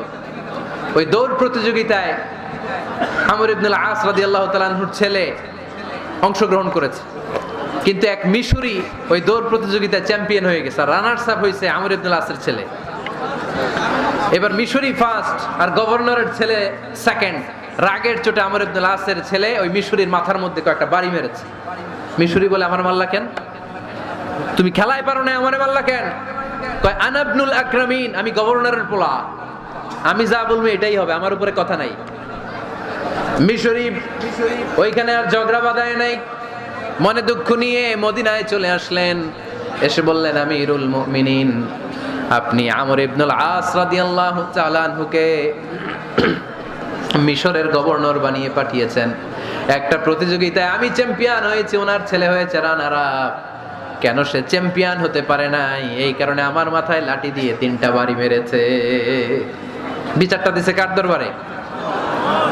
কথা বুঝেন নাই বোধহয়, ওমর ফারুকের দরবার। ওমর ফারুক বললেন তাই, আগামী বছরের অমুক তারিখ আমি সব গভর্নরদেরকে ডেকে হিসাব নেই, তো ওই দিন তুই থাকবি, পারবি না? মিশরে বলে পারবো, মানে অবশ্যই পারবো। ওই দিন 7 রাজ্য থেকে 7 গভর্নর হাজির, গভর্নরদের ছেলেরাও হাজির, মিশরীয় হাজির। 7 গভর্নরের কাছ থেকে 7 এলাকার খোঁজ খবর নেয়ার পরে ওমরে ফারুক বললেন আইনাল মিসরি, মিশরি লোকটা কই, এদিকে আয়। মিশরি সামনে আসার পরে বলল, আমর ইবনুল আস তুমি মিশরের গভর্নর, তোমার ছেলে সহ তুমি আসো। আমর ইবনুল আস এসে সামনে বসে রইলেন। এবার বললেন, ও আমর ইবনুল আসের ছেলে, তুমি নাকি ইবনুল আকরামিন গভর্নরের ছেলে, তুমি যা বলবা মিশরে নাকি তাই হবে, তোমার নাকি অনেক দাপট। নিজে একটা লাঠি এনে মিশরীর হাতে দিয়ে বললো, এবার তোর মাথায় যতটা মারছে তুই ততটা গুনে গুনে মার, আমি দেখবো। আমর ইবনুল আস দেখবে, আমর ইবনুল আসের ছেলেরে তুই এখানে মার। সে বলতেছে থাক, আপনি বলছেন এতেই যথেষ্ট, মারা লাগবে না, আমি মাফ করে দিলাম। ওমরে ফারুক বলল, খবরদার, মার মার ওর মাথার মধ্যে। মিশরি ওমরে ফারুকের ধমক শুনে ভয়ে ভয়ে 3টা বাড়ি মারল। এই বাড়ি মারা দেখেও ওমরে ফারুকের হৃদয় ঠান্ডা হয় নাই। লজ্জায় আমর ইবনুল আস, বয়স হয়ে গিয়েছে, সাহাবা, মাথা তখন টাক, মাথায় চুল নাই, লজ্জায় মাথাটা হেট হয়ে মাথাটা নিচু করে রেখেছে। এবার রাগের চোটে ওমরে ফারুক বললেন, এবার আমর ইবনুল আসের টাক মাথার মধ্যে একটা মার, মার। কেন ছেলেকে শিক্ষা দিতে পারে নাই?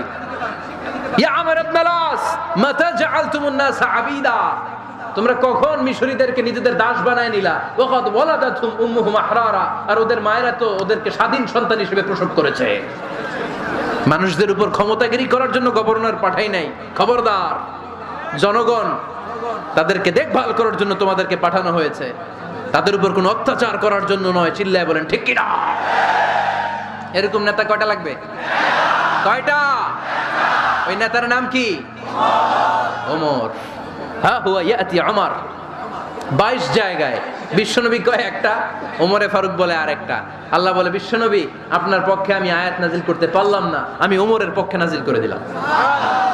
বিশ্বনবী বলতেন, ইন্নালি কুল্লি উম্মাতিন মুহাদ্দাস, সব উম্মতের মধ্যে, সব নবীর উম্মতের মধ্য থেকে একজন করে আল্লাহ তাকে মুহাদ্দিস বানাতো। মুহাদ্দিস না, মুহাদ্দাস। মুহাদ্দাস মানে এমন লোক যিনি যা ভাবতো ওই ভাবনাটাই আল্লাহ আয়াত হিসেবে নাজিল করে দিতেন। বিশ্বনবী বলেন, আমার উম্মতের মধ্যে মুহাদ্দাস হচ্ছে সাইয়েদনা ওমর। মদিনার সবচেয়ে বড় মুনাফিকের নাম আব্দুল্লাহ ইবনে উবাই ইবনে সালুল, সব মুনাফিকদের সরদার। কিন্তু এই মুনাফিকের ছেলেটা হলো পাক্কা ইমানদার। এই ছেলের নাম হলো আব্দুল্লাহ। আওয়াজ করে বলেন, ছেলের নাম কি? আব্দুল্লাহ ইবনে উবাই ইবনে সালুল, মুনাফিক সরদার যখন ইন্তেকাল করলো, সাইয়েদনা আব্দুল্লাহ রাদিয়াল্লাহু তাআলা আনহু বিশ্বনবীর কাছে এসে চোখের পানি ছেড়ে ডেকে বলে, নবী আপনিও জানেন, আমিও জানি, মদিনার সবাই জানে আমার আব্বা মুনাফিকদের সরদার, কিন্তু আমার মন তো মানে না, আমার তো পিতা, আমার তো বাবা লাগে, আমার তো মন মানে না। আপনিও জানেন মুনাফিক, আমিও জানি মুনাফিক। নবী আপনার দরবারে কিছু আমি চাই না, আপনার গায়ের একটা জামা দেন, আপনার জামাটা পরিয়ে আমার বাবারে দাফন দিব। এর উসিলায় যদি আমার আব্বারে আল্লাহ মাফ করে দেয়, দয়ার নবী মায়ের নবী জামা খুলে দিয়ে দিলেন। পড়েন সুবহানাল্লাহ। আব্দুল্লাহ রাদিয়াল্লাহু তাআলা আবার আবদার চললেন, নবী জানি আমার বাবা মুনাফিক, কিন্তু আমার তো বাবা, আপনার দরবারে ফরিয়াদ, আপনি নিজে যে আমার বাবার জানাজার নামাজের ইমামতি করবেন। দয়ার নবী মায়ের নবী জানাজার নামাজে যেতে চাইলেন। ওমরে ফারুক বললেন, নবী না, খবরদার আপনি উবাই ইবনে সালুলের জানাজায় যাবেন না। বিশ্বনবী জোর করে যেতে চাইলেন। সাইয়েদনা ওমরে ফারুক বিশ্বনবীর জামা পেছন থেকে টেনে ধরলেন। আল্লাহু আকবার। টেনে ধরলেন, যাবেন না আপনি। ওমর ফারুকের হাত থেকে হ্যাচকা টান মেরে জুব্বা টান দিয়ে বিশ্বনবী জানাজায় চলে গেলেন। রব্বুল আলামিন আয়াত নাজিল করলেন, ইস্তাগফির লাহুম আও লা তাস্তাগফির লাহুম ওয়া ইন তাস্তাগফির লাহুম ৭০ মাররাতান ফালান ইয়াগফিরাল্লাহু লাহুম। নবী গো, একবার নয়, দুইবার নয়, ৭০ বারও যদি এই মুনাফিকের জন্য আপনি ক্ষমা চান, তার জন্য ক্ষমা নাই, তার জন্য আছে জাহান্নাম। ওয়ালা তাকুম, আপনি যাবেন না আলা কবরি, কখনো তাদের জানাজায় যাবেন না। এই যে একটা ভুল করে ফেলছেন, এটা এইবারই শেষ, এরপরে আর যাবেন না। সাইয়েদনা ওমর ফারুকের পক্ষে আল্লাহ তাআলা কোরআনের আয়াত নাজিল করে দিলেন, চিল্লায় পড়েন আল্লাহু আকবার। এভাবে 22টা জায়গায় ওমর ফারুক যা বলেছে, এটা নিয়ে একটা আলাদা আলোচনা হইতে হবে, আলাদা একটা আলোচনা লাগবে যে 22টা আয়াতে আল্লাহ তাআলা বিশ্বনবীর পক্ষে কোরআনের আয়াত নাজিল না করে সাইয়েদনা ওমর ফারুকের পক্ষে আয়াত নাজিল করেছেন, চিল্লায় পড়েন সুবহানাল্লাহ। ওই ওমর ফারুককে আমাদের মডেল বানানোর দরকার আছে না নাই? ওই ওমর ফারুকের জীবনী আমাদের ছেলে মেয়েদেরকে পড়ানোর দরকার আছে না নাই? আমাদের ভবিষ্যৎ প্রজন্ম এগুলো জানে না। ওরা সালমান খান দেখে বড় হয়, ওরা শাহরুখ খান দেখে বড় হয়, ওরা ঋত্বিক রোশনকে দেখে বড় হয়। ওরা মনে করে যে এরাই বড় সুপার হিরো। আমাদের যে কত বড় সুপার হিরো আছে এরা জানেই না। নতুন প্রজন্মের কর্ণকোহরে সাইয়েদনা ওমর ফারুকের ইতিহাস পৌঁছে দেওয়ার দরকার আছে না নাই? ওমর ফারুকের ইন্তেকালের ঘটনাটা বলেই আমরা মুনাজাতের দিকে যাব। শুনবেন? শুনতে চান? উনি স্বপ্নে দেখলেন একটা লাল মোরগ ওনাকে 3টা ঠোকর মেরেছে। কয়টা? উনি জুমার নামাজে, জিলহজ মাসের শেষ সপ্তাহে জুমার নামাজে বললেন যে একটা লাল মোরগ 3টা ঠোকর মেরেছে। মুগীরা ইবনে শুবা রাদিয়াল্লাহু তাআলা আনহুর দাস আবু লুলু আল মাজুসি, এই লোকটা খঞ্জর বানাতে পারতো। মুগীরা রাদিয়াল্লাহু তাআলা আনহুর দাস। মুগীরা প্রতিদিন 4 দিরহাম করে চার্জ করতো, যেহেতু দাস। সে এসে বিচার দিল, আমিরুল মুমিনিন, মুগীরা আমার থেকে বেশি টাকা চায়, জুলুম করে। ওমর ফারুক বললেন, তাই? তুমি কি কাজ জানো? বলে, আমি খঞ্জর বানাতে জানি। বাড়ি কই? পারস্য। আরে তুমি খঞ্জর বানাতে জানলে তো 4 দিরহাম অনেক কম, সে তো আরো বেশি টাকা নেওয়া দরকার ছিল তোমার থেকে। আবু লুলুর এই কথা পছন্দ হয় নাই। সে কয়, ওমর তুমি সবারে দয়া দেখাও আর আমার ক্ষেত্রে কঠিন নিয়ম বানাইলা, দাঁড়াও এই নিয়ম তোমারে আমি দেখাবো। এই রাগে সে বাড়িতে যে একটা খঞ্জর বানালো। কি বানালো? খঞ্জর চিনেন? ছোট্ট ছুরি। কিছুদিন আগে ওমানের সুলতান কাবুস ইন্তেকাল করেছে, জানেন আপনারা? ওনার এই কোমরের মধ্যে খঞ্জর থাকতো, ছবিতে দেখছেন? আরব শায়েখ যারা সুলতান আমির, কোমরে কি থাকে? ছোরা থাকে, খঞ্জর। সে বাসায় যে একটা খঞ্জর বানালো, যেই খঞ্জরের 2 মাথা, লাহু রাসান ওয়া মাকবাদাতুহু ফি ওয়াসাতি, আর ধরার হ্যান্ডেলটা মাঝখানে, এদিকেও ছুরি এদিকেও ছুরি, যাতে এইভাবে মারা যায়। সে ধার দিতে লাগলো আর বলল, ওমর দাঁড়াও তোমারে আমি দেখাবো। ওমর ফারুক মসজিদে নববীর ইমাম, ফজরের নামাজের সময় এই আবু লুলু আল মাজুসি বুরনুস পরে, চাদর পরে, লুকিয়ে লুকিয়ে, সে অগ্নি উপাসক, মুমিন নয়। ওমর ফারুককে অ্যাটাক করার জন্য গেলেন মসজিদে নববীতে। ওয়াকানু ইউসাল্লুনা বিগালাস, তখন ওনারা অন্ধকারে নামাজ পড়তো। নামাজের সময় যখন হলো, লুকিয়ে লুকিয়ে প্রথম কাতারে ওমর ফারুকের পিছনে মুয়াজ্জিনের পাশেই দাঁড়ালো, হাতে খঞ্জর। একামত হলো, ওমর ফারুক সালাত শুরু করলেন, ফজরের সালাত, আল্লাহু আকবার। নামাজ শুরু করলেন, সূরা ফাতিহা বললেন। আরেকটা সূরা যখন পড়তে যাবেন, in the mean time Abu Lulu এই খঞ্জর নিয়ে ওমর ফারুকের বুকের মধ্যে 3টা স্টেপিং করলেন। একটা মারলেন নাভির নিচে, মারার সাথে সাথে পাকস্থলী কেটে গেল। আরেকটা মারলেন পাজরে, পাজর ছিঁড়ে গেল। 3টা মারার পরে ওমর ফারুক বললেন, কাতালানি আল কাল, এক কুকুর আমাকে মেরে ফেলেছে। পেছন থেকে এক সাহাবীকে টান মেরে সামনের দিকে নিয়ে গেলেন, তুমি নামাজের ইমামতি করাও। আর ওমর ফারুককে বাকিরা ধরাধরি করে পেছনে নিতে আরম্ভ করলেন। আর এই আত্মাই আক্রমণ যে করেছে, সে কাতারের মাঝখান দিয়ে যেতে আরম্ভ করলো আর 2 দিকে ছুরি মারতে আরম্ভ করলো। 13 জন সাহাবীর গায়ে ছুরি মেরেছে, 7 জন সাহাবা স্পট ডেথ, জায়গায় মৃত্যু। এই ভয়ঙ্কর অবস্থা দেখে এক সাহাবী বুরনুস, এক ধরনের জুব্বা আছে মাথাওয়ালা, অনেকে জ্যাকেট পরছেন না এরকম মাথাওয়ালা, লম্বা জুব্বা আছে, আরবরা শীতে পরে মাথাওয়ালা। এই মাথাওয়ালা জুব্বা বের করে এক সাহাবী জালের মতো তার দিকে উড়ায় মারলো। ওই বুরনুসের মধ্যে পেঁচিয়ে আবু লুলু মাটিতে পড়ে গেল আর সুইসাইড করে ফেললো, নিজের বুকে নিজে মেরে আত্মহত্যা। যেই সাহাবীকে ইমামতির জন্য দাঁড় করালেন। উনি ছোট্ট সূরা দিয়ে প্রথম রাকাতে সূরা আল কাউসার, দ্বিতীয় রাকাতে সূরাতুল ইখলাস দিয়ে নামাজ শেষ। ওমরে ফারুক বেহুশ। ওমরে ফারুক কি? হ্যাঁ, বেহুশ। সবাই কান্নাকাটি করতেছে, সবাই দেখতে গেলেন, এখন হুঁশ ফিরে না। মুখের মধ্যে, মুখ খুলে রাষ্ট্রের চিকিৎসক মুখের মধ্যে দুধ দিলেন, ওই নাভি দিয়ে দুধ বের হয়ে যায়, পাকস্থলী কেটে ওখান দিয়ে দুধ বের হয়ে যাচ্ছে। তারা বললো ওনারে বাঁচানো সম্ভব না, দেখেন হুঁশ ফিরে কিনা। হুঁশ ফিরলে ওনার পরে কে আমির হবে, উনি যেন প্যানেল ঠিক করে দিয়ে যায়। সবাই তাকিয়েছে ওমরে ফারুকের চোখের দিকে। আল্লাহর মেহেরবানিতে ঘন্টা খানিক পরে উনি চোখ খুললেন। চোখ খোলার পরেই বলেন নাই ও মা আমি মরে যাই। চোখ খোলার পরে উনি বলেন নাই কে মারলো আমারে। চোখ খোলার পরে উনি বলেন নাই আমার পরে নেতা কে হবে। চোখ খোলার পরে সর্বপ্রথম কথাটি ছিল আসল্লান নাস, আমার নেতৃত্বে যে ফজরের নামাজটা শুরু হয়েছিল এটাকে ঠিকমতো তোরা পড়েছিলি? আমার নেতৃত্বে যে ফজরের জামাত শুরু হয়েছিল সেটা ঠিকঠাক মতো সমাপ্ত হয়েছিল কিনা আগে বল। আসল্লান নাস, নামাজটা হয়েছে কিনা বল। সুবহানাল্লাহ কইতে পারলেন না? This is Omar, hour super hero. নেতা অনেকগুলো লাগে না, এরকম নেতা একটাই যথেষ্ট যে গোটা বিশ্বকে কাঁপায় দিতে পারে। চিল্লায় বলো ঠিক কিনা? আমরা চাই আমাদের ছেলেগুলো উমরে ফারুকের মতো বড় হোক। আমরা চাই আমাদের ছেলে মেয়েগুলো খাব্বাব, খুবাইব, সাইয়েদনা আলী, উসমান, আবু বকর রাদিয়াল্লাহু তাআলা আনহুর অনুসরণে বড় হোক, ঠিক কিনা? আমরা একটা ওমর চাই যিনি আমাদেরকে সালাতের শিক্ষা দিয়ে গিয়েছেন, ইন্তেকালের আগে বলেছেন সাল্লান নাস। এজন্য আমরা যেন নামাজ কখনো নষ্ট না করি। আল্লাহর জমিনে দিন বাস্তবায়ন আসাদ্দুহুম ফি আমরিল্লাহি ওমর রাদিয়াল্লাহু তাআলার মতো এত কঠোর কেউ ছিলেন না। তাই দিন বাস্তবায়নে আমরা যেন কাউরে ছাড় না দেই। সবার আগে আল্লাহর দিন, সবার আগে আল্লাহর কোরআন, সবার আগে আমার ইসলাম, ঠিক কিনা? চাইলেই কেউ এদেশ থেকে ইসলামরে মিটাই দিতে পারবে না। যে দেশে আল্লাহু আকবার ধ্বনির সাথে সাথে সূর্য উঠে যায়, আল্লাহু আকবার ধ্বনির সাথে সাথে সূর্য ডুবে যায়, সে দেশে আর কিছু থাকবে না থাক আমার ইসলাম থাকবেই, আর কিছু থাকবে না থাক আমার কোরআন থাকবেই। সে ইসলামের সাথে থাকতে রাজি আছেন তো? কোরআনের সাথে থাকতে রাজি আছেন তো?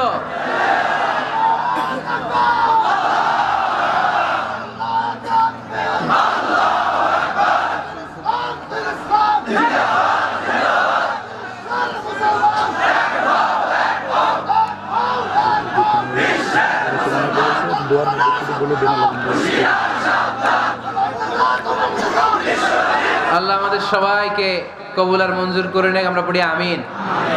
উঠলেন কেন? দোয়া হয়েছে? হুজুর বসে আছে, হুজুর দোয়া করবেন। বসেন বসেন বসেন বসেন।